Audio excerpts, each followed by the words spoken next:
Thank you so much for your patience. So I also teach spin, right? I'm a fitness instructor. And I saw that.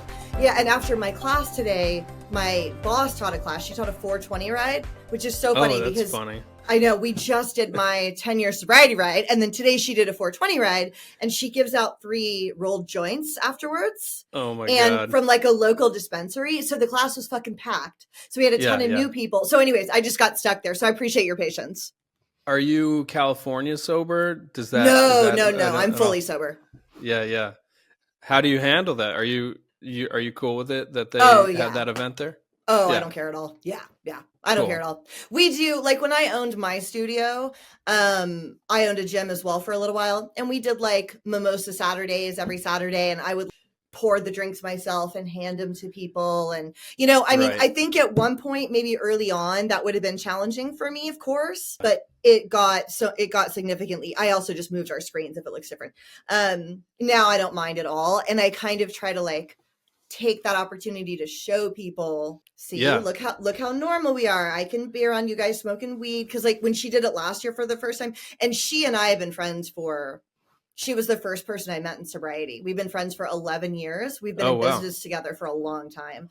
Mm. So when she did it last year, other people were like, how could she do that to you? You've been Yeah. friends for so long. Yeah, yeah. And I'm like, she knows I want to show, like at our wedding, we had a full bar, and Yeah, a couple us of too. people, Yeah. yeah, totally. And a couple of people were like, are you okay with that? And I'm like, dude, Yeah. I would never want to go to a sober wedding. I know Me you guys neither. don't Yeah. either. Yeah. Yeah. So fuck We're it. we're actually really proud of having margaritas being served during the ceremony. We That's got amazing. we got we got married in a barbecue restaurant, and it was like emceed by a drag queen, and That's yeah, we wanted it to. amazing. Where was the barbecue restaurant? It was called Hill Country Barbecue in downtown Brooklyn, and it is now like an Asian food mall or something. Like the barbecue Okay. restaurant's not there anymore, The unfortunately. barbecue is more amazing to me than even the fucking margaritas. I'm from the South. I'm Yeah. from Georgia, and I'm a Oh, big cool. barbecue fan. I love Yeah. that you got married in a barbecue restaurant. That's amazing. Yeah, yeah, it was awesome. But yeah, I'm the same way. Like Yeah, I have to be sober, but I don't want my friends to have to be like totally. dry at a wedding. Yeah. No, yeah, me neither. Especially my older. So, like my current friends, a lot of them are sober, but Uh-huh. my core group of best friends, like my wedding party, I had a guy and 3 women, and Uh-huh. they've been my best friends since we were 12. They're Yeah. not Wow. sober, of course. You know Uh-huh. what I mean? Because I didn't get sober until I was 35. And so we Yeah. drank together, we smoked weed Yep. together a little. I did coke with one of them. And then obviously I lost my mind and they didn't. But it's like, Uh-huh. I would never want them. 2 of them have smoked weed every day since we were 20. And they're Yeah. pretty successful. One of them is really successful, real like Yeah. Yeah. wealthy, multimillionaire, paid for her house in cash, and smokes a little bowl every night, Right. like 2 hits. Yeah, Yeah. is a mom, is a great mom, and I'm like, Yeah. cool. I and I I say that all the yeah, time. Like the first night I ever drank, I had 3 cans of beer and I had the transcendent experience. I'm like, oh my God, this is amazing. I feel confident and funny.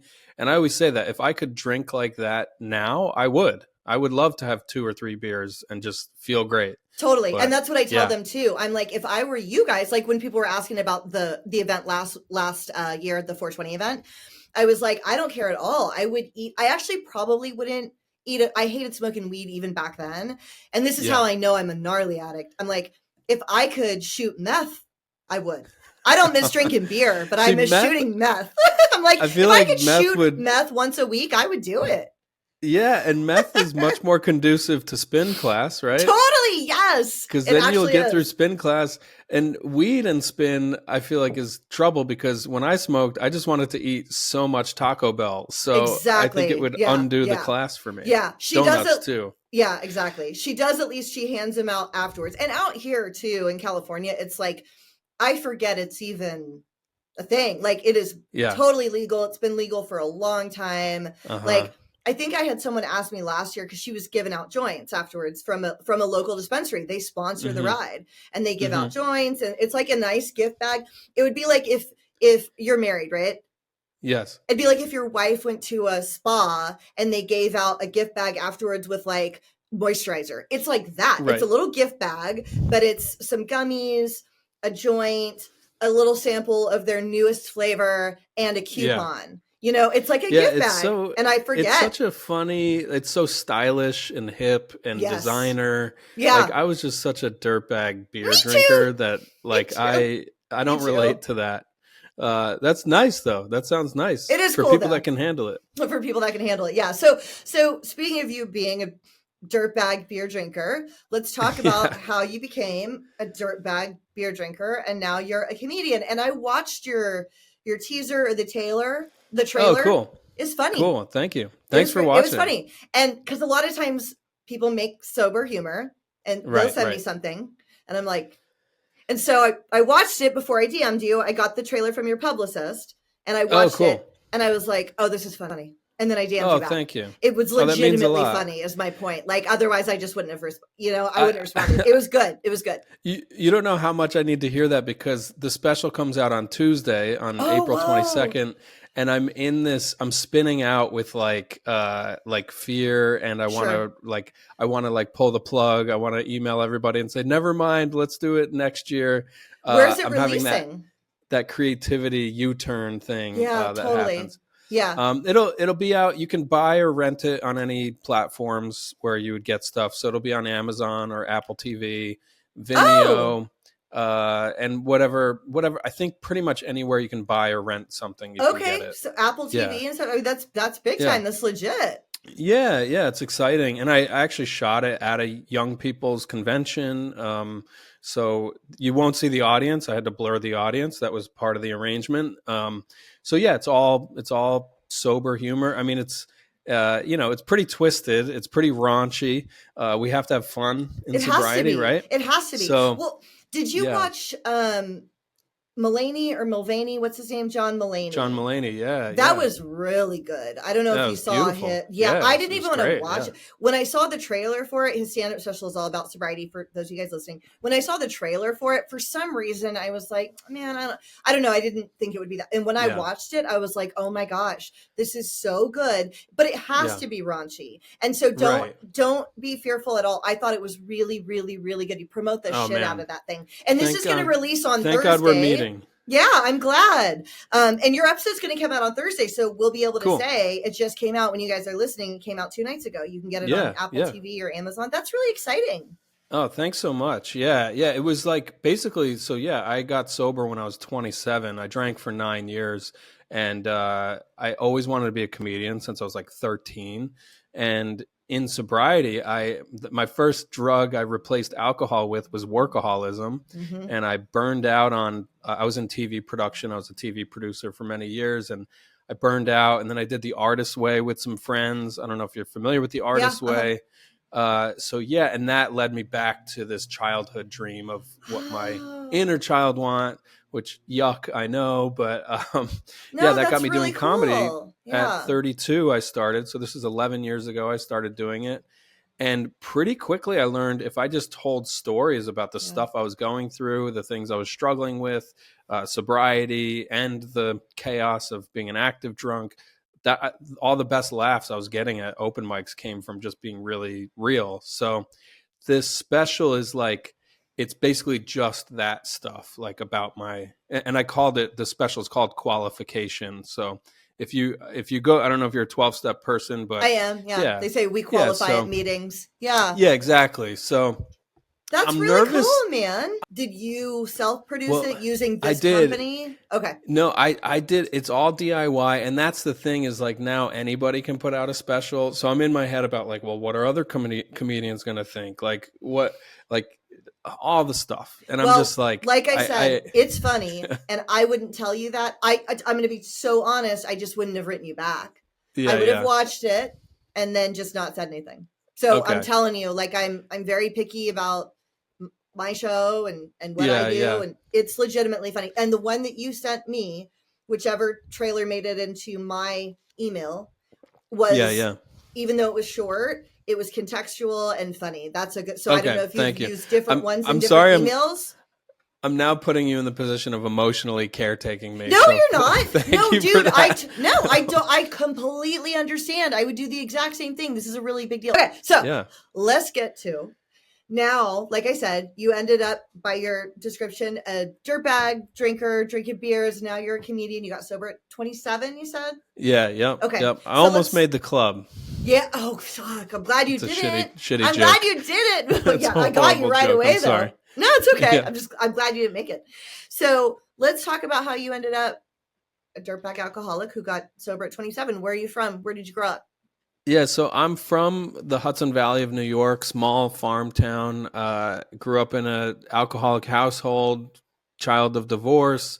Swore that I would never drink because I didn't want to be like other family members. So I had this whole identity in high school. They called me Sober Hober. That was my Oh my nickname in high God. school because I was Okay. the designated driver, and I was really outgoing without ever drinking. And then when I got to college, I didn't know anybody, and I just like finally gave in to peer pressure.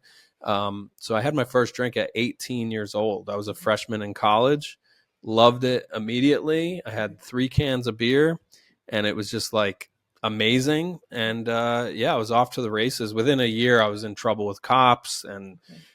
I got intervened on by a school psychological counselor. She said, "Hey, like I keep hearing these crazy stories about you. What's the deal? You know, is there a family history?" And I told her about my dad, and she was like, "Well, I can't say you're an alcoholic, but from what I am hearing, it sounds like maybe you're an alcohol abuser." Yeah. And I was like, "Alcohol abuse? Is that when you let a can of beer get too warm before you finish it? Like, what does that even mean?" Right. She gave me the questionnaire to fill out. Like, I always tell people this woman wanted me to avoid alcohol, right? That's what this meeting was about. She was like, avoid alcohol. And the only thing I avoided after that was her. Right. I was like, if I never have to see this lady around campus again, I'm not an alcoholic. So, yeah, I drank for 9 years in total. It progressed quickly. And at the end, I was with a girl who I thought I was going to marry. I was in love with this girl, and she liked that I liked to party a lot at first, but eventually she was like, "This is too crazy." Like, Okay. so she asked me to go to therapy. She asked me to quit drinking. She knew about AA because I think her dad had tried it also. Her dad died from drinking actually, and yeah, I tried to make it work. Had a horrible bottom incident. I mean, my bottom probably lasted a year or so, but I had an incident with her in Italy, and yeah, I quit. I promised her I was done forever, and a week after we got back, I had this another crazy incident, and then yeah, I finally quit drinking and went to therapy. I went to therapy for once a week. I counted weeks like a pregnant lady. Um, and I did that for 7 months. He would tell me every time I saw him, he's like, "You should really check out a meeting. I think you'd like it." He's like, and I remember him saying specifically, he's like, "You're gonna meet other wannabe rappers. I swear, they're there." Because I had this bias. I assumed it was just gonna be all old cranky farmers like my Yeah. dad. But Mm-hmm. yeah, so yeah, I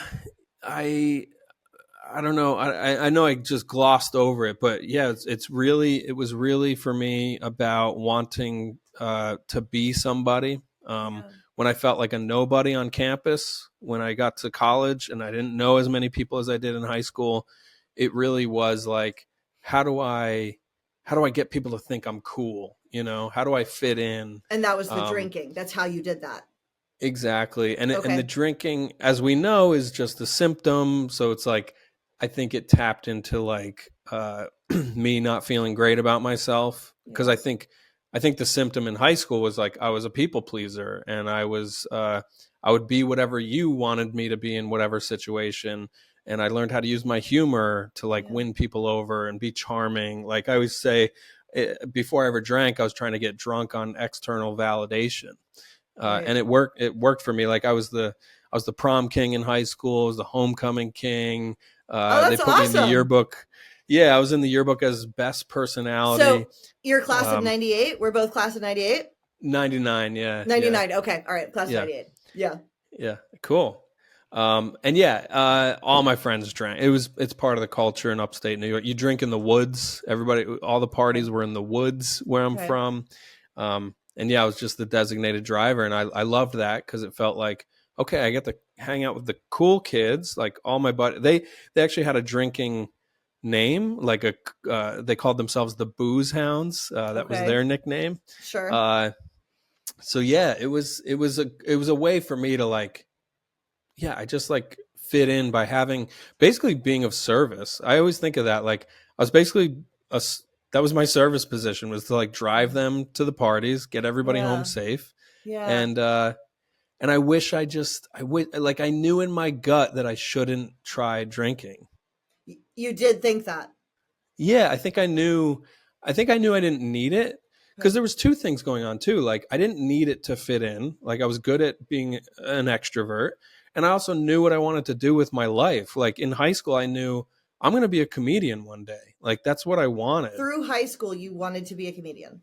Yeah, like I think Okay. around 13 or 14 is when I really got into it. I started listening to like George Carlin and Andy Kaufman, and I watched like Comedy Central back then just played just stand up. Yeah. Like I my remember siblings that. and I loved it. Yeah. My mom, yeah, yeah, like as a family, we watched like Dana Carvey specials, and like it was like a way that really felt like, oh, this is like life doesn't have to be stressful all the time, because Yeah. like there was a vibe in our house. You know, my dad, I love, by the way, I've been meaning to say this more often, I fucking love my dad. Like he's not perfect, he's still not sober, he admits that he probably should have gotten sober, but he's been like really showing up for me and my siblings in adulthood in this new really cool way. So I love the guy. But when I was a kid, it was like he was a little scary. He was a rageaholic. He was unpredictable. You never knew when he was around or not around or whatever. And then my mom was great. She was basically a single mom, and there was not a lot of money around. So the vibe was like there's not enough of money. So I always had this scarcity thing. So I was always Mm. comparing myself to other kids, like clothes, like who's got cool clothes. Like Yeah. I had shame about inviting friends over my house. It was a small house. Everything was broken all the time. So like, yeah, I think I overcame that in my high school years by being this like Mr. Popularity or whatever, and getting good grades too. It was like I just chased overcompensation as a drug or something, and that worked. And then yeah, college came, and I was like, wow, beer is so much easier than Yeah. trying so fucking hard. Where did you go to school? Where'd you go to college? In Long Island, I went to this school called CW Post. It's called Long Island University now. I've been telling people I'm an alumni of Nassau County Jail. Uh, Okay. Cause yeah, that's it, and it's crazy how quickly it ramped up. Cause the other thing that I keep thinking about more and more lately is like I was a thrill seeker too. Growing up, it was skateboarding, climbing trees, latchkey kid lifestyle. Like after school, we would go in the woods and set fires and build potato guns, and we were just like free range kids, you Yeah. know. And jumping off the bridge in town for thrill seeking stuff. And then in college, when drinking happened, it was like, how do I combine this with other crazy shit, you know? So it was like climbing every building on campus, breaking and entering. I was the naked guy at parties, and this is 1999 to 2003. And like back then, if you're naked at a party and you're like just walking up to people who are not consenting to this in a crowded party, it's like, oh, that's funny, whatever. But now we're learning like that's probably a sex crime, you know? Yeah, Um, it's true. My God, I never would have thought of that. Yeah, I guess, huh? Yeah. yeah. So, and it was just all for the thrill of like, people are going to talk about this. I'm a Yeah. fucking legend. I'm Yeah. hilarious. And like, and I had this code of like, well, as long as I own it the next day, then I'm not an alcoholic, because I knew what I was doing. I knew I was just trying to be funny. So like, yeah, whatever crazy thing I did, as long as I'm just like, oh yeah, cool. Wasn't that funny? Like, then it's not a problem. Right. What got So you arrested for the first time? You said you ended up involved arrested by the first year. What's your first yeah. arrest? And then what do you start getting So arrested for?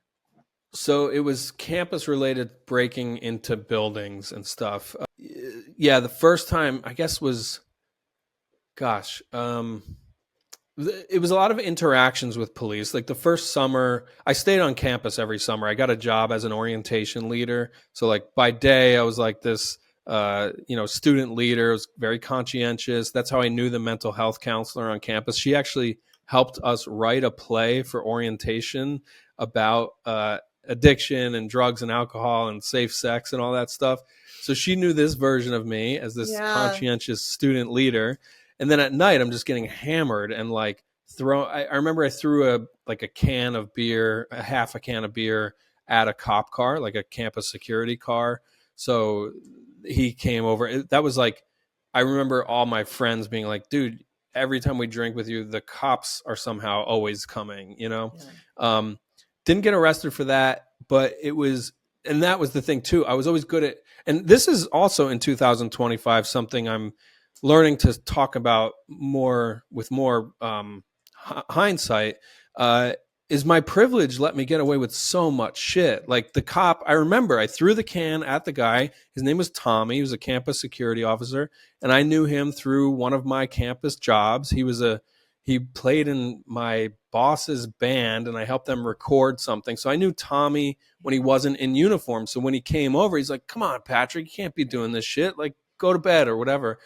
So I just learned how to like get Yeah. away with stuff. Totally. So anyway, we ended up in jail though a week before graduation because we were barbecuing, and an alcoholic loves a barbecue because it's socially acceptable to start drinking in the morning. You get hammered, you build a huge fire, get a bunch of sharp cooking utensils, lose all your motor skills. What could go wrong, right?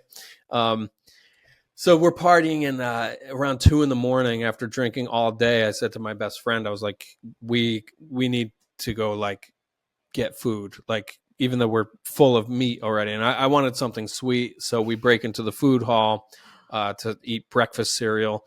And we set off some kind of alarm, and we ended up in campus jail. And because I ran my mouth too much there, they took us off campus to a town jail. And then I ran my mouth again there. They took us to county jail. And then we saw a judge the next day who like charged us with, I can't remember what it was. It was whatever it was. It went away after 6 months if we didn't get in more trouble.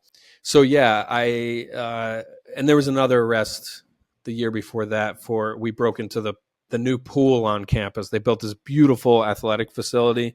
We broke in there for skinny dipping with some girls, and we got caught literally red-handed. We were brought to the campus station by ambulance because we were new. Like they didn't let us get our clothes. They didn't? They didn't let you put your clothes back on?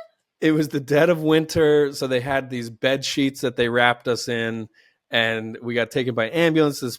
So we were just like, I was a constant headache for these campus authorities. You know, it was like, what did he do now? Was very much the vibe. So how did you get alcohol when you first got there? 19, 20 years old, 18, 19, 20. How did you get alcohol? Yeah, it was a lot of like, hey, we'll buy your beer if you buy our beer type of thing. Okay. Like, can you get us a couple cases if you're going to the grocery store? So we just befriended. It was older people. Yeah, older like seniors or whatever. And it was ostensibly a dry campus. You weren't supposed to have beer in your room, but we found out ways to get it. And I actually had this like fetish for beer of like knowing I had a lot of it. Like I have so many pictures, like old, not Polaroids, but like printed picture, film camera pictures of my fridge fully like the mini fridge in the dorm. If it was fully stocked, I took a picture of it because I just like loved that feeling of knowing I've got all I need right here. What else could you need? Isn't this like, I'm like, it's weird to think of like that being some kind of psychological turn on or whatever. Yeah. But yeah, so the main arrest that escalated, that led to the school officials telling us like, we don't want you to come to graduation, like to tell your family not to come, like you're not welcome. And this is something I'm really ashamed of, is I like manipulated my way out of that. I got some other professors to write these like letters of commendation or whatever, or defense on our behalf. And they did like cave and let us go. And I'm ashamed of that to this day, because I realized I I didn't actually learn anything, and I was never held accountable for behaving that way. And it was just another example of how my privilege just like always got me Yeah. away with stuff. But you graduated college. I did, yeah, Okay. yeah. Was it like a theater degree for your comedy? What did you end up majoring in? No, it was TV production, media. Okay. I went to school. I was like, well, I want to be a comedian, but I got to figure out how to. Like, I basically wanted Conan O'Brien's job, and I was Mm. like, well, I'll just learn how to make TV, and then hopefully I'll get to be on TV, which I did. I like within weeks of getting to school, I started my own TV show, but I discovered drinking at the exact same time.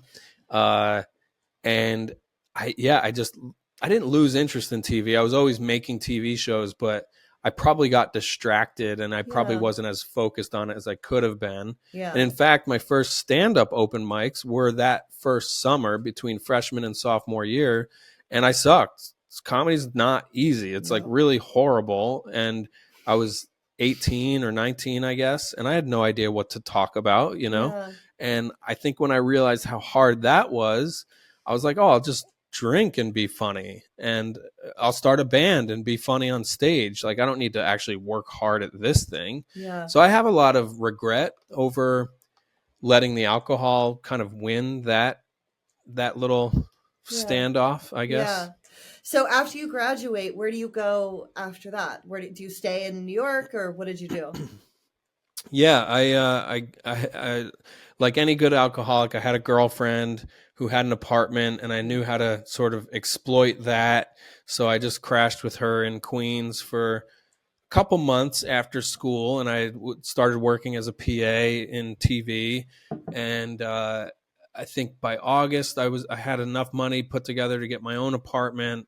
So yeah, I basically went from Long Island to Queens, which is Okay. the next county over. Right. And yeah, uh, I had that thing where if I got in trouble again, I was going to be charged with a more serious crime. So kept my nose pretty clean, did some community service, and eventually the diploma did come in the mail from college after I did the community service, and life moved on. And all of a sudden I was like working on these like hot shot TV shows as just a production assistant, but it was like a work hard, play hard environment Yeah. where everybody's drinking all the time and partying. I always say like you can do lines at work as long as you're meeting your deadlines, and that Okay, was so I very was going to much ask you the that if vibe. anything else ever started to come in. So you started doing coke too.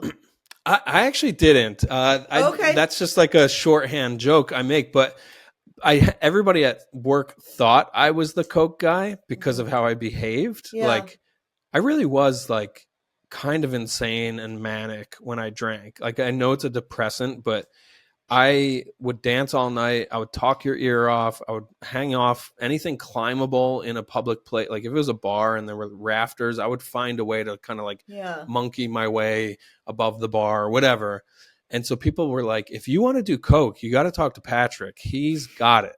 And, But you that was didn't. never true. I never Okay. did it. And I, part of me wishes I did. My wife did. And she talks a lot about how that probably brought her to her bottom quicker. Yeah, maybe. Yeah. And I've heard that a lot in the rooms. And yeah, I think I knew I would like it too much. Yeah. And Did that freaked me out. did you smoke weed, do pills, anything, or are you just an alcoholic? I pills came in Okay. at the end, and weed was always there, but I didn't like it because it turned off my extroversion. Totally. Like it Me turned too. me into like it locked me in. I could Yeah. just not speak because Yeah. I smoked the way I drank. I was like, oh, you're supposed to just smoke a ton right away, right? Right. Like I never knew how to just have a couple sips Yeah. of weed, you know. Yeah. And the pills, so it's funny like talking to you on this podcast where people probably relate more toward the opiates and things like that.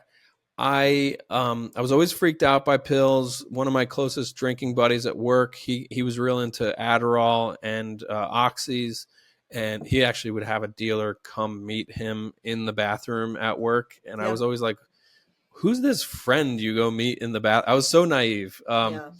But anyway, in the last year of my drinking, my girlfriend, who I was trying to save the relationship for, her appendix had to be taken out, so she had this bottle of codeine pills, and I started sneaking those, and I loved feeling like I was like floating on the Yeah. bed if I was laying in bed, and I started just taking those recreationally, and that's there was also liquid codeine at one point. I got real sick, and I had this cough syrup that was like super high grade. Like I started drinking that in a way that was not good, but I really enjoyed.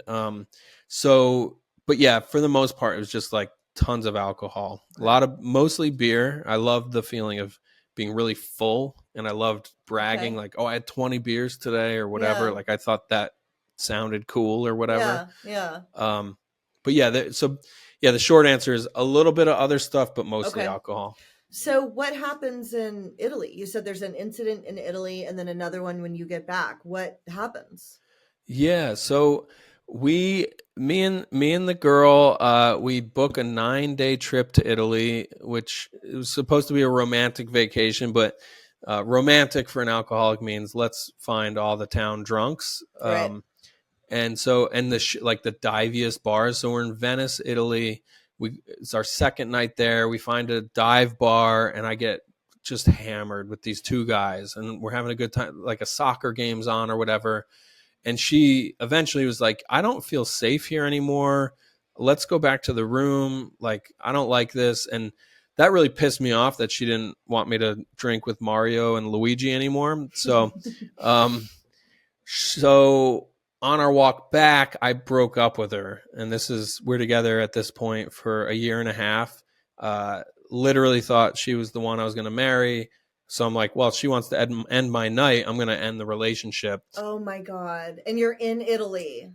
Yeah, in the most romantic place in the world. Like it's on the bank of the Grand Canal. Like it's the middle of the night, but there's boats and it's beautiful. There's stars in the sky, and I just I fully like verbally abused her. I was just Oh. like saying the cruelest shit to her.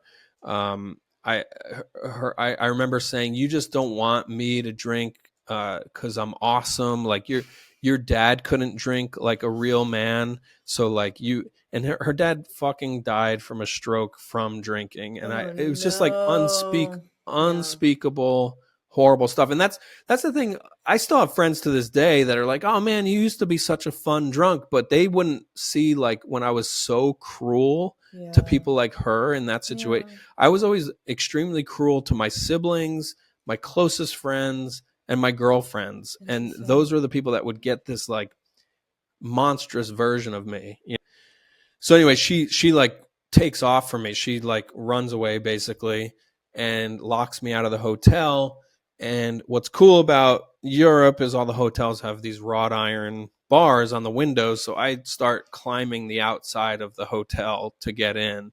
And she's like, just come in. She opens the door because she doesn't want the polizia or whatever to Yeah. come. And I have so much shame about this, but I've been being more and more open with it because I think it's important to just like share what happens when I get drunk. She lets me in.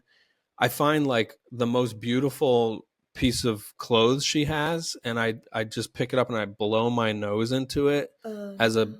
just this horrible like fuck you thing. The joke I've been making is that that dress did need a pop of color. But no, I was out of my mind and probably really scared her. Well, I did scare her. I know I did. I ended up vomiting all the wine I drank that night just all over the room. It looked Yeah. like The Shining. It was just like Right. red wine everywhere. And but once I puke, I just pass out on the bed, and she stayed up and cleaned it all up. Oh yeah. And when I woke up in the morning, she was on the phone with the airline to like get a ticket to go home alone without me. And again, this is day 2 of a 9-day trip. And when she's on the phone, I did the thing I did in college with the professors. I promised her I would never do this again. I know I'm an alcoholic. I know I have the same disease as our dads do. I swear this is it. Uh, please hang up the phone. And like, it just worked. I said the Yeah. right combination of bullshit, Yeah. and she stayed. And I didn't drink for the rest of the trip. and we barely made it through. It was pretty miserable. Like I could tell, like you can tell when somebody's going to break up with you. Like she was over it, right? Okay. So, but we stay together. We get home, and the 2 days after we get home, my buddy said, "Hey, we're gonna go to the Mets game. Come meet up." And I was like, "Yeah, okay, I'll be there." And I show up, and I was like, "Hey guys, check it out! I quit drinking." And they're like, "Well, you can have one." And I was like, "Yeah, of course I can have one."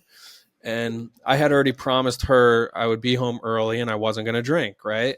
But I get the one. This was when I think they still have these. They have those big aluminum bottles of beer at baseball At stadiums. games. So out Yeah, here they have a big plastic bottle, but it's yeah, probably the same thing. Yeah. Like a yeah. Bud Light or something. Exactly. And Yeah. like when you accept a drink from a round of drinks, it's understood that you will then go buy a round of drinks, you know?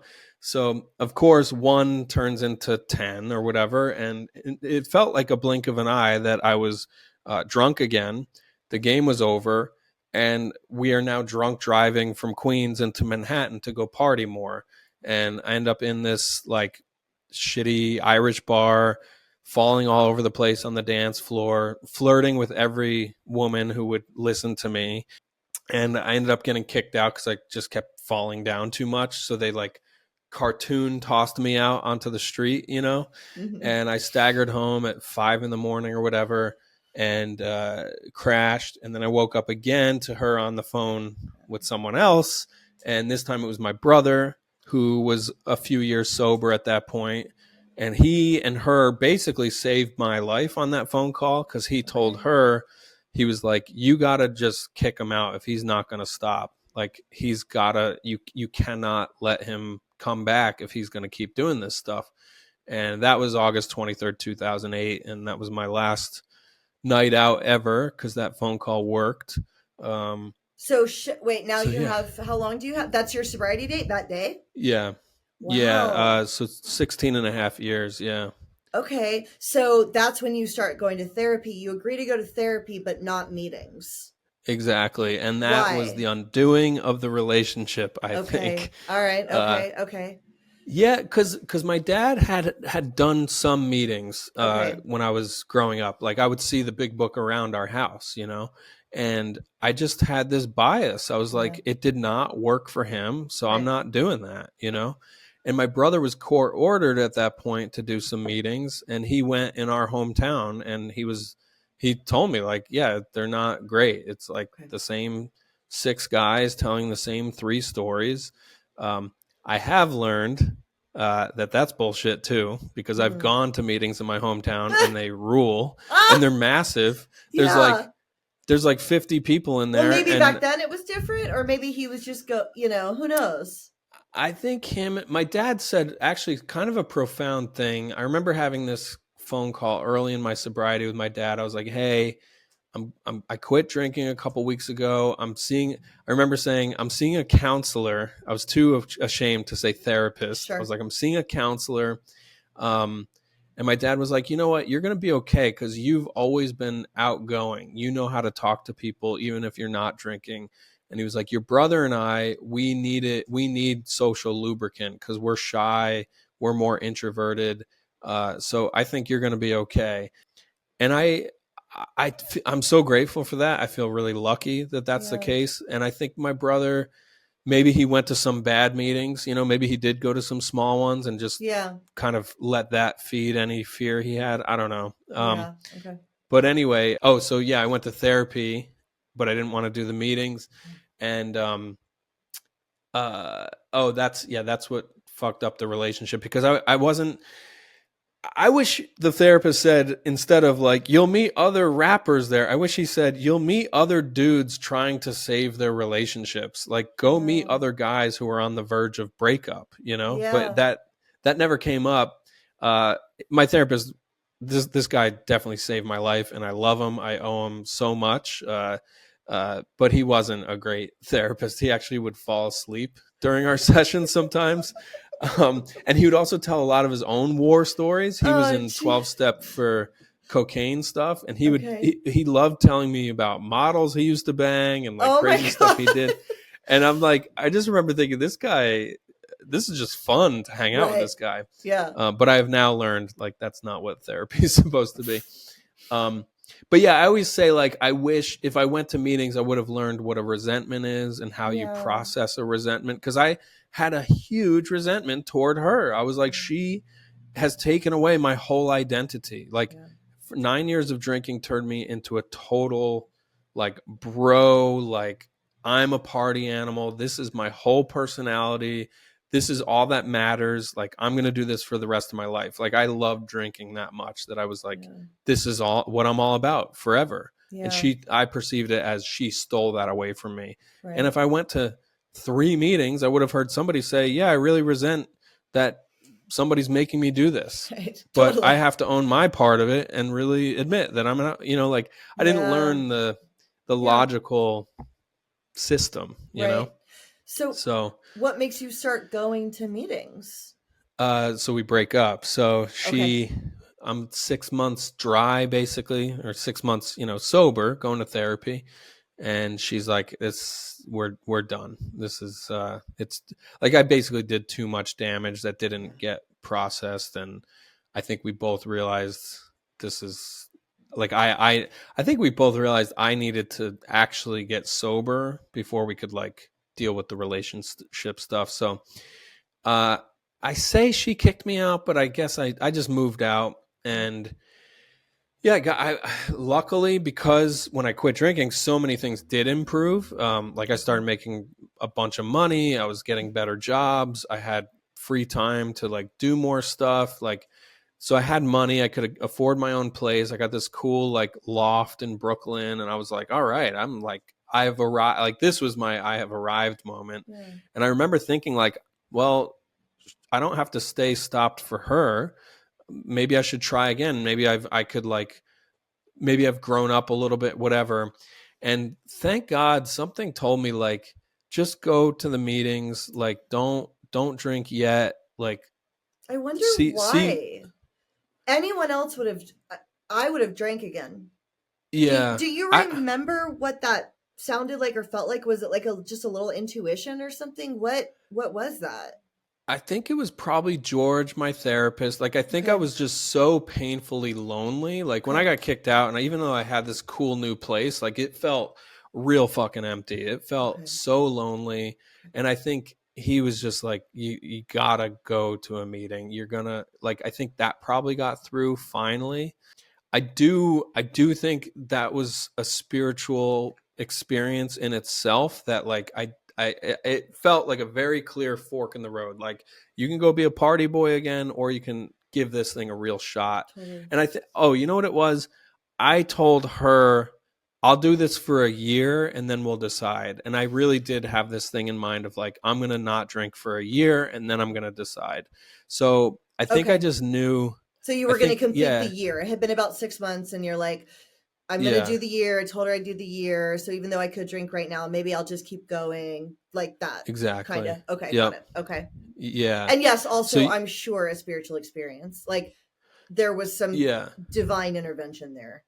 totally. Yeah. And there have been multiple more since. Yeah. I mean, the fellowship and the program, it's saved my ass so many times now. But yeah, so I go to a big social meeting in Soho. It's called the Soho meeting. I don't know if we're allowed to say all this, but You say whatever you want. yeah, I was like, we're there, and it's just like 200 cool young people, and it was funny, and it was like emotional. Actually, I got there early, and I was sitting out on this bench like a block away from the meeting, and this guy comes up to me. He's like, "Hey, are you going to the meeting?" I was like, "Yeah, yeah." And he goes, "How much time do you have?" And I was like, well, it's 5:45 now. And he goes, no, no, no. How long have you been sober for? And I was like, oh, I don't know, like 6 or 7 months. I'm not really sure. He's like, oh, you're not counting days. I've never seen you before. I was like, no, I've never been to a meeting. And he brought me over, and, he like introduced me to 3 people. Somebody gave me a book. Oh, He said, they're going to ask, is it anybody's first meeting? And you can say yes. You can raise your hand if you want. It was just like this angel out of nowhere, just yeah. could tell this lonely kid on the bench was like, confused or whatever. Yeah. And yeah, I remember they said, "Is it anybody's first meeting?" I did raise my hand because I like attention, and I stood up, which nobody stands up, and then I couldn't pronounce the word alcoholic. I was like, "Hi, I'm Patrick, and I'm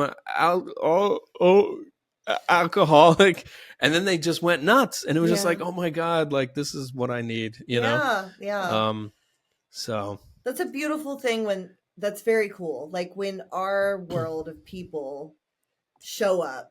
It's a yeah. really beautiful thing. You know? It's just the coolest. It's just the coolest Yeah, thing. and I'm trying to like now the more my higher power gives me these cool things in my life and I get so obsessed about myself, I'm trying to remember like just go talk to a newcomer, like Yeah. go be helpful to somebody and stop obsessing about like is anybody going to watch my thing or is this even good or did I fuck up? It's just Yeah. like Well, yeah. I got to remember like I can help a lot of people if Yeah. I just get out of my own head and out of my own way, you Well, know? and leaning into the program is a solution for any problem that I have. I've learned that. It's just whether or not I do it, right? Like I Yeah. hadn't gone to, I was really dialed in with a 12-step community here. That's where I met my husband and we were all in. And then we opened the studio and COVID happened and it closed. Plus there was no meetings and I was not involved at all. Not at all. I Yeah. hadn't, I would go to a meeting and take time and fucking Uh-huh. leave and no one knew who I was. Like Uh-huh. the most annoying thing ever. Like I took my 7, 8, and 9 years when no one knew me, and then Right. my husband was relapsing. It was so bad. I was so desperate that I started going again when he came back. He had like a week Yeah. and we started going again. And it has been so helpful for me to get back involved. And now it's been a while. It's been like 18 months. I even started sponsoring again. I wasn't sponsoring again for Oh, that same amazing. reason. Yeah, I completely like and I had done that consciously and I'd spoken to my sponsor about it. I was really stressed out with the studio in California and having to pay rent and stuff. It did suck and I just didn't have the bandwidth to do it. I felt Hmm. so, but like helping someone, like you said, the further away we get from those bottoms and the bigger our lives get, it does get very hard. But that is the thing that will keep us, like we started out the conversation talking about like being right sized and wanting the expansion. But that is the stuff that obviously also helps keep us humble and grounded and clear about our intentions. And that's why I Yeah. created that space again, like for sponsees. Yeah. That's So great. you start going to meetings. What is your experience with sponsorship and the steps? Like when do you get a sponsor that day? When do you get a sponsor? Yeah, I got a sponsor on my year. So I Okay. I was basically a lurker for Okay. those first 6 months of meetings. I can I'm like such a detailed record keeper that I know that in April, so it was I think I was 7 months sober and I started going in April of 2009 and I only went to 2 meetings a month for like April and May. Mm-hmm. And I loved all of them that I went to, but I was just like I'm busy. I work a lot. I don't need this. I'm not a joiner. Like I didn't join the fraternity in college, and I'm not going to join this AA fraternity either. Like I was still skeptical. I was like, oh, the phrase I would use to people was, "I'm just dipping my toes in the pool, and then when I get a year, I'm going to decide. I'm just dipping my toes in for now." And yeah, it was a challenging time. I was still trying to go out at night with my old friends. Like I remember going to bars and trying to flirt with women and like feeling stiff and Dude, uncomfortable and how drinking did like how did you fucking go to 15 cokes. yeah, but wait, how did you go to bars with no program and not drink? You just had that much desire to finish the year because you told the girl you would? Yeah, I think I was just white knuckling through it Yeah, I to mean, I guess feel people do that normal. sometimes. It's just really rare that you were even able to do Yeah. that at all. Because I I tried to do it's really funny as you talk. There were talking about fork in the road. The first meeting I ever went to was 2008. I'd never done heroin yet, and we're the same. You and I are the same age. I was living in LA for TV stuff, also or film acting, and I was doing coke. But I had a car. I was because I ended up becoming homeless. I told you the doghouse thing, whatever. Before right. any of that, I went to a meeting in 2008 and dipped my toe in, right?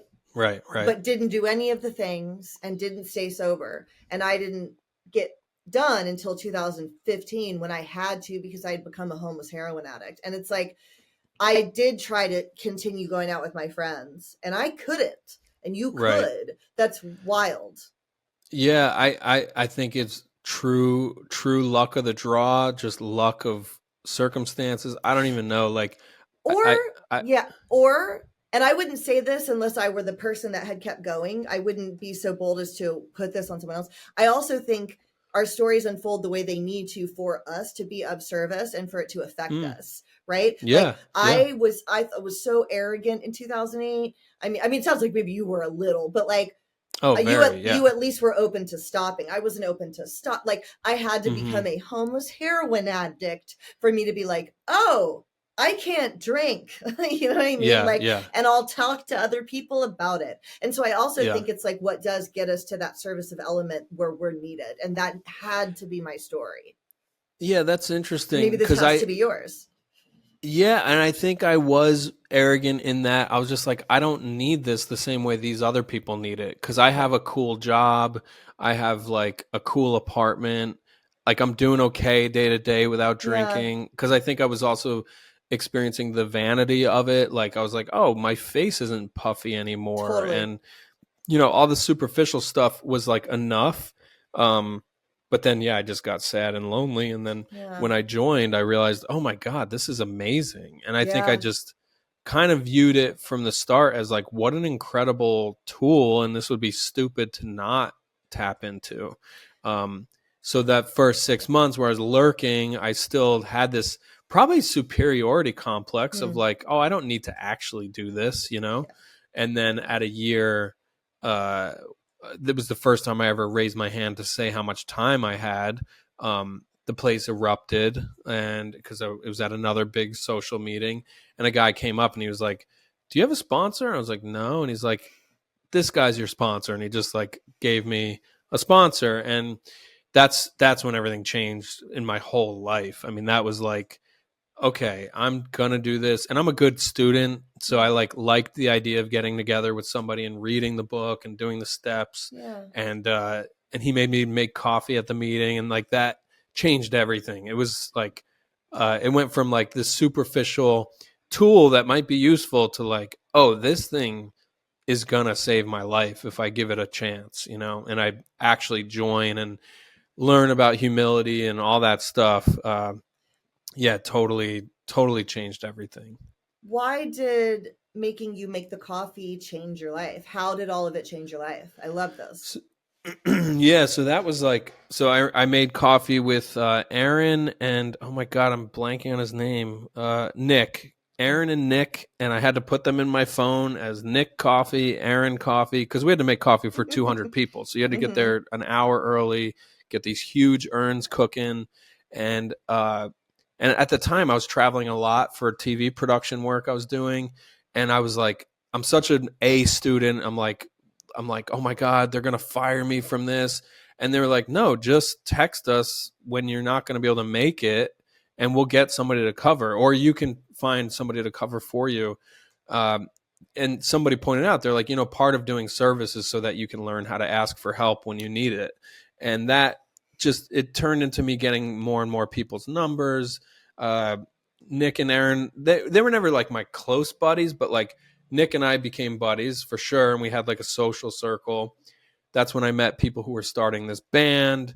Okay. I was learning how to play drums. They were like, we need a drummer, and I was like, well, I'm not good at drums yet. And they're like, it's a punk band, you don't have to be good at drums.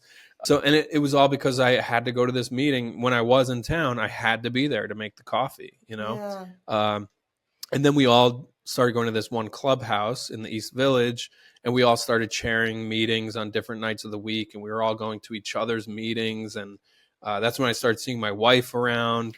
She wasn't my wife at the time, but I started seeing her at meetings. I'm like, what's up with her? She was in a relationship, and that was its own sort of 90210 drama on campus. No wonder Um, you like YPA so much. This is YPA made, man. right, right. YPA, for those of you guys listening that don't know, is Young People's Alcoholics Anonymous, and YPA is like it is like the 90210. And I love that you're my age, so we can do the 90210. I don't even Yeah, know what it would be for other. I think everyone knows what 90210 is, but right. YPA can be the place to rebuild your life and have all of the social dynamics that you would Yeah. have anywhere else. You can meet the person you're going to marry. I love that you met your wife in a meeting. It doesn't happen as often as you think. I met my husband in a meeting, and I Yeah. think that dating someone sober is great. It's my preference. And a lot of people Yeah. don't also agree with that. And I'm always really surprised. It's me. I don't have a judgment on it one way or the other, but I love that you did too. So you met your wife in a meeting. That's so cool. Yeah. Okay. Yeah, yeah. And we were just pals. Like we were like mutual friends for like a year or Uh-huh. something. And then her relationship ended. And then we started doing the thing where we're like hanging out without the group. And but it was sort of like, is this a date? What is this? And then the guitar player in the band I was in, he was like, hey, you should ask her, you should like take her out. I think she would like that. And so we did go out on a date, and we went on probably 6 or 8 dates, but nothing happened. I was too scared to like go for it, you know? And so it was like this weird old Yeah. timey courtship. And yeah, eventually it became physical, and it was Yeah. like this beautiful, slow thing. And we have That's now so discovered, cool, man. yeah, it was great. And I mean, we did get really honest with each other recently. It turns out we were both sort of had like other hookups going on. Okay. But we knew we really liked each other, so we didn't want to Okay. like dive into all that with each other yet. Yeah. Yeah. So yeah, it felt very sober and intentional, and like, Yeah. yeah, looking back, really beautiful. I mean, it's insane. We have a 4.5-year-old kid now together. Like it's crazy. That's Like, and I look awesome. at my kid and I'm like, she's because of AA, you know? Totally. And that's why, like, to go back to what we were talking about in the very beginning, it's such a cool thing that we can say that, and maybe someone would go, all right, I guess I'll try. I also thought it was Yeah. six guys in a basement telling the same stories. I guess Right. maybe I'll go too. You know? It Yeah. could change your Yeah. life. So when did you guys get married? How long after that? I will just add in a disclaimer. It's 12-step meetings are not a dating service. Yeah, okay. You're right. But it does You're right. happen. And Or you could meet your best thankfully, friends. You could meet your new yeah, boss. You could meet your new business partner. totally. Like the connections that you make in 12 step. And Yeah. they're usually not romantic. I feel like I've discovered. I mean, they might be romantic, but not like marriage and kids and whatever. You might end up just like hooking up Yeah. with a bunch of people, whatever. But you might Yeah. meet the person that ends up like they sell you their house for a deal, or they give you a car for a deal, or you open a business with them and Totally. they hire you, or there's just a lot of connections to be made. I mean, I have an amazing one to share. I just finished a feature-length documentary about another comedian that was directed by my friend Joe List, who's like a very successful comedian. It's coming out. Actually, it'll be out in LA on April 25th is when it starts out there. Oh, cool. And that's because, and it's there's a lot of recovery in it. It's basically a story. It's Joe making a documentary about his oldest and best friend in comedy, who he really wants to be sober. Okay. So it kind of, when you watch it, it feels like a long 12th step or something. Yeah. But it's a hilarious film. It's deep. There's a ton of recovery in it. And yeah, it starts in theaters on April 25th. And that is because of Joe and I having sobriety in common. And it was a dream come true to make this film. And who's the comedian that it's about? it's a guy named Tom Dustin. Okay. He's not a household name, and Right, that's part okay. of the story. Is Okay. these guys started 25 years ago together in Boston, and their careers just took such different paths because of mental health stuff, Okay. alcoholism stuff. Tom moved to Florida. He opened a comedy club in Key West, Florida, which is like, I don't know if you ever went on a cruise as an alcoholic, but I remember did going not, on but I've been to cruises. Key West. Yeah, and just thinking, I could just live here if I get to drink every day. I could just live Yeah. here. Yes. Uh-huh. Yeah, and Tom did it, and Okay. he's amazing. He's a sweetheart. He's fucking hilarious, and he likes to drink, and that's Okay. what the movie's about. Okay. All right. Okay. But yeah, you reminded me. I wanted to share about that by saying that, like, you just never know what Yeah. getting sober could lead to. Yeah. Yeah. So yeah, so we got married in 2017. So Oh, you waited a while. yeah, because so we started going out in January 2011, I think is what we say is our anniversary. Okay. There was drama in our first couple years together. Okay. It's such a sober cliche. We were in couples therapy within like 8 months of being together, because I was still in that cool loft, and I think at one point I was like, yeah, why don't you just move in here? And she was like, oh my god, amazing. And then like a week later I was like, never mind, I don't want to do that. And because I was a commitment phobe, Yeah. and she was like, well, I told my roommate I'm moving out already, so now I have to move out. And I really fucked her over. I really fucked it up That's that first so year together. annoying. I'm annoyed for It's your wife right now, who I've never yes, met. yes. No, you're justified. And it was I still had a lot of work to do on Yeah. myself with all that stuff. So we did couples therapy. Our first round of couples therapy led to a breakup. We broke up in couples therapy, and I did not get my money back. And we were separate for 3 months. I realized I was going to lose like the best person on the planet for me, so I begged to have her back. She came back with Al-Anon under her belt, and she was like, I'll get back together with you, but I'm not getting back into the same relationship. So Okay. if we get back together, I am moving in. We are going to commit. We're going to start talking about marriage. Okay. And yeah, we got back together. This is so long ago. It feels like ancient history, but I was bottoming out on workaholism. I Okay. basically quit production, started performing, and she was so supportive. She was like, yeah, like follow your dreams. You got to do what fills you up, Yeah. And because of that, I just knew like, okay, because in sobriety, I was like, I'll just be the cool uncle, like I don't need to Yeah. get married and be a dad and all that bullshit. Let me just have fun the rest of my life. Yeah. And I just, for some reason, I was just like, we gotta get married. Let's do it. And yeah, we got engaged. We had a long engagement. Everything we did was like slow and intentional. Yeah. We get engaged, and I guess we were engaged for a year and a half. I'm doing comedy all the time. We get married in 2017, and it was great. I think I alluded to the Yeah. drama that comes up next when we were off the record for a minute. But yeah, there was a bunch of stuff going on when we got married. So you know what happened? I got our wedding photos back, and I was like, I did not like how I looked. Okay. The other actually was excited to do this podcast because I am a total sugar addict, and I need to like get physical again Yeah. in my Yeah. life. Mm-hmm. I'm just like not happy in this moment with how I look or Okay. feel. That's But fair. in 2017 it was even worse. Like I was, Okay. cuz I guess I was 3 or 4 years into comedy at that point. I was figuring out how to do it. I was like getting better, Yeah. and I was getting better opportunities, but the lows were really low. Okay. And I also wasn't going to meetings because I was like, oh, my higher power has me connected to this artistic endeavor, so I don't need meetings anymore. I didn't consciously say Sure. that, but it was just like what happened. Yeah. And so we get the wedding photos back, and I'm like, God, I'm like, I don't like how I look, so I got to get in shape. So I quit eating sugar. I went to the gym every day. I quit pornography. I was like working with my new therapist on like creativity stuff. And she was like, maybe stop watching porn because that takes away from your creativity. So I was counting days off porn. I was like 93 days off porn.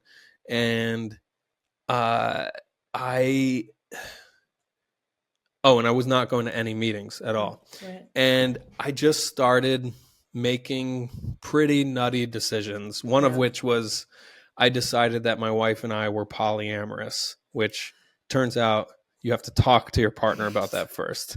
Um, so, so I was like, and this was like the insidiousness of this disease. Again, alcohol is just a symptom. So now my behaviors are these symptoms Yeah. of like me doing this. It was essentially thrill seeking behavior. I was like, okay, I won't look at porn, but I'll look at Craigslist sex ads to Oh like get Lord. turned on. Okay. Okay. And her and I, before around the time we got engaged, we started talking about like, oh, maybe we could have like a monogamish marriage or Right. relationship. Maybe we could hook up with other people or bring other people in. Like we're very like whatever. We're Yeah. we're millennials, Yeah. Yeah. whatever. So based on like these loose conversations, and then like I just convinced myself, oh, I Sure. have permission to go like have a hookup, and uh, I did. I mean, I don't know. I'm scared we're gonna have to talk. We'll have to get into so many details if I, based on whatever I share here. But Well, the quick first of version all, is, let me tell you thank yeah, you for sharing this. This is yeah, so I just released an episode last week about like codependency and dating, and the response that I got was really, really, really positive. People, this is an area of life that a lot of people, I don't even know if struggle is the right word, but things come up, and so everything that you're sharing right now is actually incredibly helpful. So as detailed as you want to get, I'll take. You certainly don't have to, but like yeah, this is yeah. more helpful than you know. Yeah, yeah. No, I mean, and her and I, by the way, we have a podcast. We've talked very Oh, publicly okay. about Okay. all the ins and outs of this stuff. So I'm not ashamed to talk about it. I mean, I guess I always get reashamed of what I Sure. did, Yeah. but it's already all out It's there. out there. Okay, cool. Okay. Let me hear it. But yeah, so I hooked up. I I met a sex worker on Craigslist, and I was like, I'm going to go have this experience. I we got married, life got busy. We weren't having a lot of sex with each other. I convinced myself that I was allowed to do this, and I did. And I kept it secret. I didn't tell her for like a month or something. We went on a yoga retreat, and on the drive back from the yoga retreat, I was like, I'm so connected with her. We had great sex that weekend. We did all these like group activities. It was very spiritual. I was like, I'm going to tell her now. And I told her with 2 hours left in the drive, we're in the car. I was like, hey, I got to tell you something. Um, and yeah, I'm smiling because this feels awkward to recap yet Sure. again. But yeah, I legitimately thought this is going to be good news for our marriage because we talked about doing this, and I took the initiative. I took this plunge. It was not good news. It was How did very she upsetting. respond? What did she do? Did she start freaking out? She must have. She was just like, I think, confused. It was just like, what? Like, I just remember her being like, wait, what? You did what? And they did what? And did you have sex with this person? Like, what exactly happened? Like, it was very confusing. Okay. Okay. And I kept going back to like, well, we talked like maybe we would do this. Like, and the thing that broke my heart and I think broke her heart was like, you didn't even let me be a part of this decision. Well, Like, of course, yes, we yeah. did have these conversations, but you just went and secretly did this thing, and then you kept it a secret for the last month. Like, I think it really freaked her out that I never let on like Yeah. something was up, like, which is like classic. I think that's like alcoholic household stuff. Like, I'm able to present a certain way while I'm internally have like all kinds of Well, shit going and on, you also know? there's no way you actually thought it was okay. You were justifying it. You knew that you weren't supposed. Totally. There's no way you actually believed any of that. That's why you hid it, T- totally. Yeah. you know. Yeah. So I slept on the couch for like a week. I also had some work on the road, thank God. So I went and at the time I was performing in a children's variety show. So thank God I was like going to go perform for the kids in Washington, D.C. And that gave us a little space. And then she's like the hero of this story. You should have her on, actually. She's I an will. amazing sober Let's do it. Yeah. person. Yeah, she's got similar amount of time. She works as a yoga teacher and a birth doula and a podcaster. We podcast together. I She's the didn't know you funny guys had one. a I always tell show. people. What's your podcast Yeah, called? it's called We Hired a Sitter for This. Okay. You've never heard of it because nobody has, but Okay. we've been doing it for 7 years. That's awesome, dude. No one's heard Yeah, it. Well, that's not true. People have heard of Chasing Hero, but like it's yeah, very hard to get a show going and get it out there and totally. get. Yes, it's very difficult. Yeah, That's cool. You guys have a show yeah, together. I love that. yeah.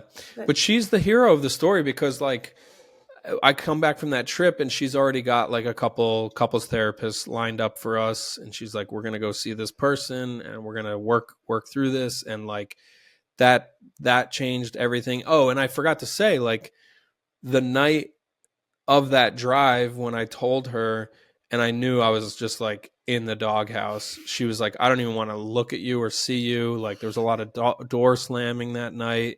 So I was like, I'm going to a meeting. I went straight to a Oh, meeting. okay. Um, I just knew it was best if I wasn't home. And my buddy Brian was walking into the meeting and he was like, "Hey, what's up?" And I was just like in this daze of like, "Oh my God, I think I just blew up my marriage." And I was like, "Can I talk to you?" And we stood outside this meeting and I basically did this fifth step with him where I just told him in like 5 minutes. I was like, I cheated on my wife. I thought I was okay. She's freaked out. I'm freaked out. I can't believe this is happening. What the fuck? I just like poured my heart out to him, and he was like, that sounds crazy, but I don't know. Maybe it'll be okay. Should we go in? And then we went into the meeting, and I just like, I don't even know if I heard anything that night. I just remember Yeah. feeling like, well, I can't be home. She cannot. She told me, I don't want to see you. So it was just like, what an amazing haven Yeah. for me to And you have leaned access back into to. your program is what you're is Yeah, ultimately how that is what happened e- from this. exactly. And Okay. that's what I keep telling people. It's like, I've experienced this now. There was one more time that I wandered off from the program and it Okay. got me into trouble, which was 2.5 years ago, 2 summers ago. We had a 2-year old by then, and I wanted to drink bad. And for the first Oh, time in my sobriety, I guess I was 14 years sober or whatever. So fucking stressful to have a small kid with another sober person yeah. where there's a lot of, this was also the pandemic, because my kid was born during the pandemic. Yeah. Um, I wasn't going to a lot of meetings again, and I wanted relief, you know. So I started fantasizing about drinking. I really wanted to drink like my dad drinks, which is alone in the dark in his shop. And I have this small like art studio where I do like video editing. There's no windows in there. It's just a room. And I was like, I'll get a mini fridge. I'll keep it full of beers and I can do work into the night and just get a buzz. I just wanted to numb out. And Yeah.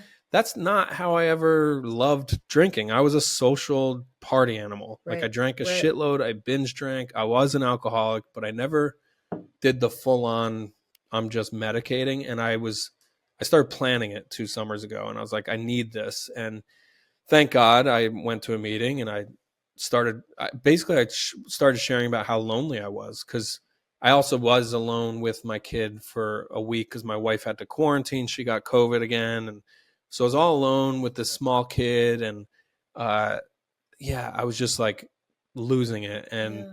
once I said the word lonely in this share, I was like, yeah, I'm Patrick. I'm an alcoholic. I just want to say, like, I haven't been to a meeting in a month or whatever. I got this small kid. My wife is sick. She's with her parents. And I just feel so lonely. And I said the word lonely and I just burst into tears.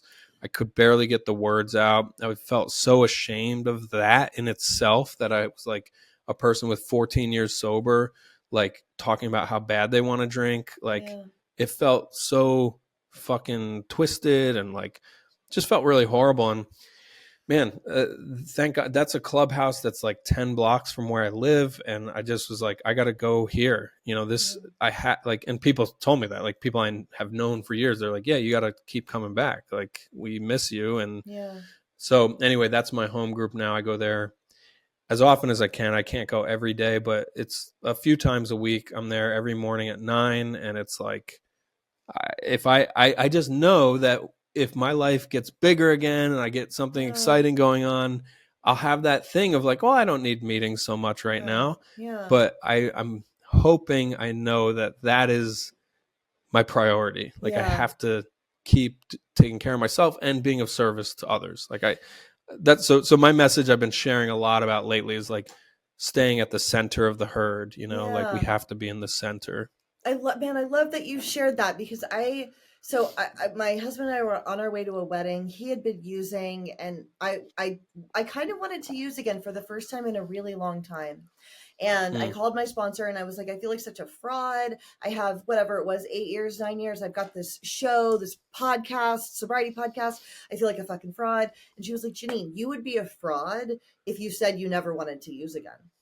You're a Totally. dope fiend. Yeah. That would make you a fraud. And it made me feel so much better when she said that. And I love that you just shared that too. I actually had a good friend of mine reach out last week and he was like, hey, I haven't been coming around as much. I kind of been thinking about smoking weed again. And he listens to the show. He's going to hear that. He didn't end up smoking weed. And, you know, he's going to hear that. Like, it happens sometimes. And the answer is we can get back into the program, into this thing that we have that's available to us, Totally. you Yeah. know. What was your experience with the steps? And do you have a favorite step? That's something I like to ask my 12 step Oh, people. yeah. Or Favorite most like step. impactful, something like that. Yeah, that's a great question. I mean, I've done them once all the way through, and then pre-pandemic, oh no, actually, after the infidelity, I was like, all right, I clearly need a new sponsor. I got this one, so yeah, I did them once when I had like 2 years, and it changed my life, profound, like so many like amends that were like beautiful and all that, all the great stuff you hear about. But then I have this affair or this infidelity, and then I get this new sponsor, and I have my first experience with somebody who was like too militant, and like Okay. this guy like made me want to leave AA. Like this guy made me hate AA. Yeah. I was just like, so, but thankfully I just like peeled off from him. Yeah. And then I tried to get the steps going again, like 2 more times. And then the pandemic happened, and then the kid came, and blah, blah, blah. And just last year, I think, yeah, we started working about a year ago. I have a new sponsor. I just talked to him this morning, actually, and we're on the 4th step right now. Okay. And this is like my 10th, fourth step over the years that I've begun and have not yet completed. But this one feels like it's going to happen. So I'll put it out there to your peeps. Okay. Hold me accountable. I will. So I guess all that to say, I love the steps. I've had a lot of profound experiences with them, and like so many memories that I feel like are deathbed memories. Like I'll remember my first fifth step. Like it was just so powerful. And yeah, I think the 5th step would be my favorite. I mean, I've only done it once formally, but I've listened to a handful of them. Okay. And it's just such an amazing, powerful thing to like share your deepest shames with somebody and then be like, okay, what else? Or, all right, no big deal. Okay, let's do the next step now. Like the power that gets taken away from the things we're most ashamed of in that step is like amazing. Yeah. That's so cool. What's yours? What do you always say about your favorite step? Mine is step 2, which is kind of random. And I feel like I don't really hear that many other people say that. But the reason I like it that much is because in our sponsorship tree, what we do for step 2 is we write down for 30 days, every day, you write down a way that you saw God that day somehow. And it could even be just like a sunset or something with my dog, or it could be somebody else's experience. You know what I mean? Like just a way that you see God somehow. And I love doing that. When I did it for the first time in 2013, I think was the first time I had done it. I'd been homeless for a long time, and I'd just been arrested for the last time for strong arm robbery, and I was facing possibly a strike in California and prison time, and like things had been bad for a very long time. And so when I did the 30 days of that, it was life-changing. I hadn't seen anything good or joyful in so long. Like I just didn't believe there was any like goodness left in the world. And so for me, it's step 2. I love that's doing beautiful. That. Yeah, that's cool. That's my favorite step now too. You sold me on it. Okay, there you go. Well, and that's a good way to do it too, is to take and not every, I don't know if I've ever heard of anybody else doing it that way, where you write it down for 30 days. Usually it's a shorter process, but that's just I don't know how we do it. No, I've just in the last couple of years have gotten really into the God part of stuff, and step 2 and 3, like turning it over like to a higher power, like feels like such a cheat code to life, because there's so many. I keep thinking about how like when I quit drinking, I thought like this is the fight of my life, this is the hardest thing I'll ever do, and I'm doing it, I'm gonna be victorious over this thing. And now there's been like 6 other things that have come up that are way fucking harder, especially the marriage stuff. Like, it felt like, oh my God, this is the fight of my life. And it was truly by leaning into God, or the And the program program, is or God to God through me. the Like, program. Yeah, exactly. yeah, The one and exactly. the same. Yeah. Yeah. Yep. So like, so now I'm like the nerd who I carry around this crystal. This is like a to keep away bad It's vibes. obsidian, This is right? Is that obsidian? yeah, yeah. I see. I know a This couple one, of crystals. Wait, hold on. yeah. That's not agate, right? This might be plastic. My daughter gave Okay. me this, and she was like, "This is for you, Dad. Keep this on Oh. you." And so now I just like always have this with me. And then Oh. I've got my coin, and like I've been like carrying these things with me everywhere. Probably, I guess, probably since 2 summers ago, because I'm just Yeah. like, I need to know that there's a bigger magic that's always going to Yeah. be helping me out, and Totally. because I don't know, I have to think of 2 and 3. And I actually, Joe, who's very open about his recovery, so I think it's okay to talk about him. He directed that film I made with him. Um, Anytime I'm like, dude, I'm about to do this college show. There's nobody here. Like, give me a pep talk. He'll just be like, do the third step prayer. He's like, Yeah. third step prayer every time. Yep. And it's like stuff like that where I'm like, oh yeah, I'm just like a little part of such a bigger thing. And Yeah. yeah, I don't know, I love all that stuff. And Yeah, me too. your step 2 exercise is something I will definitely pass on to people. It's really cool. And also, this actually, and then I'll let you go. One of the things that we started with was, you said you wanted to be a comedian, and through sobriety you got back to that original like childhood dream. One of the Mm, other things that we do with step 2 is we define the word restore. So mm. we came to believe that a faith in a power greater than ourselves, now I'm forgetting it, could restore Could us to restore us to sanity. Yeah. sanity. Yeah. The definition of the word restore is to return to an original state. Oh, that's beautiful. Yeah. And when I wrote that down in that rehab, I was so busted that, Yeah. and I was 34. I think it's so much. I was 34. And when I wrote down to return to an original state, I was like, dude, my original state was good. Like, I wasn't a piece of Yeah. shit when I was 6. It's in you. Yeah, Yeah. and the thought of being restored to an original state was such a beautiful concept to me, and I fully believe that those old dreams don't ever really go anywhere. Like, you did get to be a comedian again. I think sometimes they resurface in different ways, but the Right. foundational dream is still there, and if anything, they're actually just enhanced by our new experience. Like, I use this example all the time. A friend of mine is the podcast of a really big sobriety podcast, the biggest recovery show that's out there, and he wanted to be a Mm. talk show when he was young, when he was like a teenager. And then he Oh, did right. heroin until he was 41 years old. Long Wow. time, long time, long time. And now he hosts this show that is huge, and he's interviewed celebrities. Like, he became a talk show host. I think you That's so can, cool. yeah, I think, and like, I wanted to be an actress and or a lawyer. Like, those were my big goals. And I thought Right. that I'd lost those dreams forever. But through teaching, there's definitely like a speaking involved there, podcast, even social media is like a little bit of acting. It's like all that came back around, but it's just greatly enhanced by my addiction. I didn't lose anything. It just Yeah. reemerged, but better. Yeah. Yeah. And we get used as a channel or an Yes. instrument for Yeah. God's will. Yeah. Yeah, That's so exactly. cool. Yeah. And that's it. So that's the other thing about that step that I always just really liked, you know? Yeah. So, yeah. You're reminding me of when I did The Artist's Way, I also read The Alchemist at the same Yes. time. Yes. I And just like, read that recently. I just read yeah. that like 2 months ago.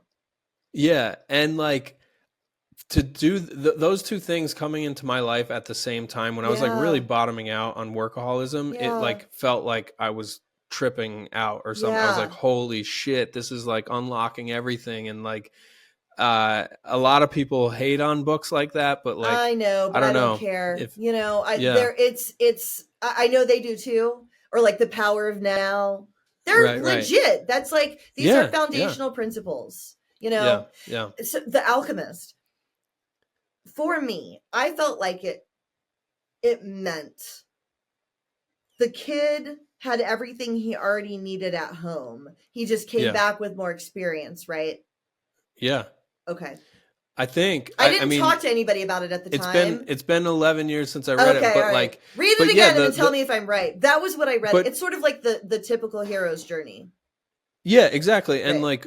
like when you defined restoration in this context, that's it. It made me think That's of what that, came and to it's you. like Okay. we already have everything we need in us. Yeah. God gave us what we need. Right. But yeah, I think you're right. You got to go out in the world. We, as addicts and alcoholics, we get to go make a mess of things, and then we get to Yeah. repair them and Yeah. Yeah. use all that experience for the second part of our life, and Yes. that's like amazing. Yeah, it's the coolest thing ever. And that's what got me to, because one of the reasons why I left that meeting in 2008, I share this all the time when I share, is I heard what I now know is the promises, right? Like, we won't wish to Yeah, shut the door on the past. We won't regret the past nor wish to shut the door on it. And I remember hearing that and thinking, if that's how you guys feel, then we are not the same. I lost too right. much. I was supposed to be a lawyer. I was supposed to be a Supreme Court justice, not a homeless Mm, person. Like, hmm. I'm not ever going to regret, I'm not ever going to not regret the past. And now I've Right. gotten to the point where I absolutely don't regret the past. I don't care that Yeah. I had, I'm talking about the you stopped in 2008. I could have, but I kept going. I'm glad I didn't stop there. I got the rest of my experience. I don't Yeah. wish to shut the door on the past, And Yeah. that's kind of what made me say, like, why do those different things happen? I think that's just, for whatever reason, this was the experience that you needed. For whatever reason, this was the experience that I needed. And it all comes Yeah. back to whatever that original purpose is. Yeah. And this is where I could get really weird on you and say that, like, I've been going down these internet rabbit holes about, like, are we living in a simulation? Is this even real? Do you What think is we are? reality? I don't think we are. I don't think it's a simulation. Well, Unless you see well, God creating us as a simulation. yeah. Well, and that's something you just said made me think, well, it's interesting that in this version of this reality, you kept going in 2008 and then stopped eventually. Yeah. And I was thinking, well, the experiences you had in that last painful chunk of time, what's the math of how many people is that specific experience actually helping? Like, let's say you're going to help Right. 100 other women because of that Yeah. experience you had, and like the math of it, the algorithm or the simulation or the coding of it all needed you Totally. to do that part to help Yes. those other 100 people, Yeah, you yeah. know? And I Um, believe that. I so believe what you just said. I just see it more as, I think for me, when I think of simulation, I think of the Hunger Games and rich people who are sure. watching us in a globe. And there's something, Yeah. Yeah. there's like a nefarious connotation to it. Whereas Yeah. Yeah. I'm all in on a simulation being God put it together and we all have a Yeah. role for the rest of civilization. So it's like the Yeah. same dynamics, but with a Totally. different, like, creator. It's like a rich Yeah. person outside of a globe versus God, you know? This is the perfect conversation for the day before 420. I know. I told you we just had a 420 right in the studio. It totally is. Yeah. Yeah. So for I guess anybody that hears this is going to be after 420, but yeah, you're right. Totally. Well, dude, thank you so much. Tell everybody like where to find you and about your special and stuff. Oh yeah. So I communicate mostly on Instagram. It's Patrick Holbert, or patrickholbert.com is where I keep my calendar. Hopefully I'll be out in LA this year sometime. Oh, that'd be cool. And yeah, the special will be on Amazon, Apple TV. It's called Qualification. And yeah, I'll be posting clips from it on Instagram and stuff with a little blurb about where to find it. Okay, cool. Awesome. Well, thank you Yeah, so thank you much so for your much. time, dude. I'm glad that we were able to do this. This went in a completely different direction than I was expecting in terms of talking about like the alchemist and stuff. I don't usually have interviews that are like this, Yeah. but this was perfect. All right, cool. Yeah, I had a great